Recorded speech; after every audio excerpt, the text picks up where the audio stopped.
Hello, hello, hello. Magandang araw po at kuya. Kumusta po kayo? Sa muli po, magluluto po tayo. Bali, dito po mayroon tayong tatlong chicken thigh. Ayan, ilalagain lang natin ang chicken thigh. Nagpakulo ako ng tubig na may ginger, garlic, onion, and lemongrass. And then after 40 minutes, kunin na natin ang manok. Ayan. And then patuluin lang natin ang ating manok. Tapos ipa-fried natin mamaya. Bali na-miss ko kasi ang chicken rice at kuya. Kaya ito po ang yung naisipan ko na gawin kong chicken rice ang chicken thigh. Ayan. And then patuluin lang natin at kuya. Mamaya-maya po ay ipa-fried na natin. At ito rin po pala ang kanyang mga sangkap. Ayan. Mayroon tayong Worcester sauce. Ayan, may garlic, onion. Ayan. And then, gagawa po tayo ng fried rice. Bali, ang fried rice nito at kuya, ang tawag sa Malay nito ay nasi goreng kunyit. Hindi na ako nagluto ng rice ng chicken rice kasi ito yung i-partner ko po. Sinangag po. Sinangag po ito na may turmeric powder. Ayan. Garlic lang po ang gamit ko. Nilagyan ko ng butter and pepper. So, luto na po siya at kuya. Ayan. Ito na po yung kalabasan ng turmeric fried rice. Ayan. Then, ipa-fried na natin yung chicken thigh natin. Napatulo na po natin ng 15 minutes. Pa-fried lang po natin. Bali, ang pag-fried nito at kuya ay hindi na po kailangang matagal. Hindi na kailangang maging crispy pa ang manok. At yan, binalatan ko na po ang ating pipino. Yan, cucumber. And then, hiwa-hiwain lang natin ang ating pipino at kuya. Yan, hatiin natin sa gitna. Minsan pa hatiin natin, gawin natin 4 ang isang cucumber. Ayan, at itapon lang natin ang kanyang buto. Buto ba? O seed? Buto tuloy. Ayan. Ganyan lang po at kuya.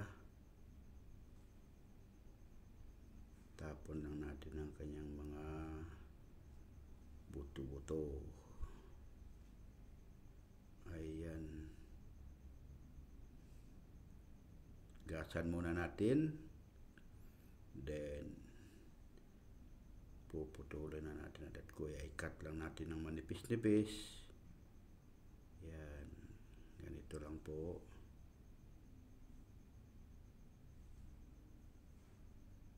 Masarap kasi at kuya ang chicken rice pag may pipino po. Bali, pag Chinese na chicken rice talaga ay pagkakain tayo sa restaurant ng Chinese chicken rice, hindi po talaga mawawala ang cucumber. Yun talaga ang kanyang partner. Ayan. Ito na po yun at kuya. Nga pala at kuya, napansin ko pag sa Pilipinas, hindi ganun ka-famous yung chicken rice. Opo. Dito kasi sa Malaysia, sa Singapore, ay talagang famous po ang chicken rice. So ayan, isote na natin ang ating ginger at garlic at kuya. Gagawa lang po tayo ng kanyang sauce. Sauce ng chicken rice. Sote-sote lang natin hanggang maging golden brown na po yan. Ganito po. Ilagay na po natin yung Worcester sauce. At lagyan na natin ng seasoning po. Pakuluin natin at lagyan natin ng cornstarch para lumapot-lapot po at kuya. At lagyan natin ng sesame oil para mabango po. So, ganyan lang po yung sauce niya. Simple lang po. At ito, luto na po yung na-fried nating chicken. Hindi na kailangang crispy pa para yung juicy niya ay manatili po sa loob. Yung balat niya ay crispy pero yung laman niya ay juicy po yan. Tapos ikakat lang natin to adat kuya. Ayan. Cut lang po natin. Hindi ko po nadala yung knife ko na malaki. Ito na lang po gamitin natin na kutsilyo. Ayan. Importante ay ma-chop natin siya. So, i-chop-chop lang po natin ang chicken thigh. Ganyan.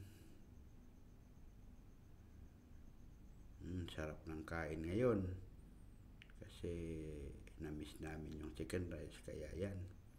Gumawa po ako ng chicken rice. So, ilagay lang natin ang kanyang sauce. Ihalo lang natin. Lagay natin sa pinaka-top. Ayan. Bango.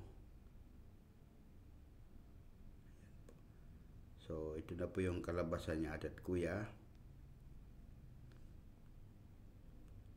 Ayan, lagyan na natin ng fried onion sa taas. Ayan, ito na po yung at kuya. Luto na po. So, kainan na po. Kain po tayo at kuya. At mayroon po akong ang partner ng chicken rice ay may chili talaga. Yung chili na to na blender ko, nilagyan ko ng garlic and ginger at suka at kaunting asukar. So yan, bango ng sili. At yung pinakuluan ko kanina na pinakuluan ko sa manok, yun din po ang ginawa kong sabaw soup. Sarap. O di ba? May chicken rice na, may soup pa. Saan ka hanap diyan? So yan. Sa muli po at kuya, samahan niyo po ako, kain po tayo.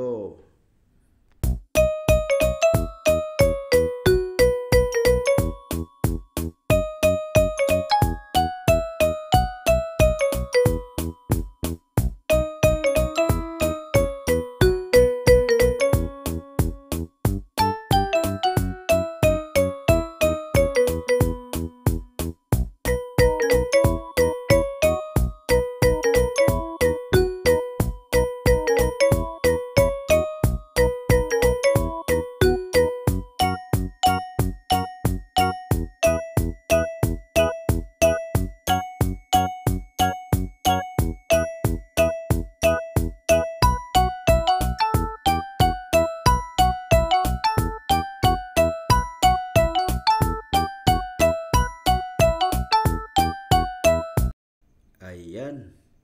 Once again po, thank you for watching. Bye-bye.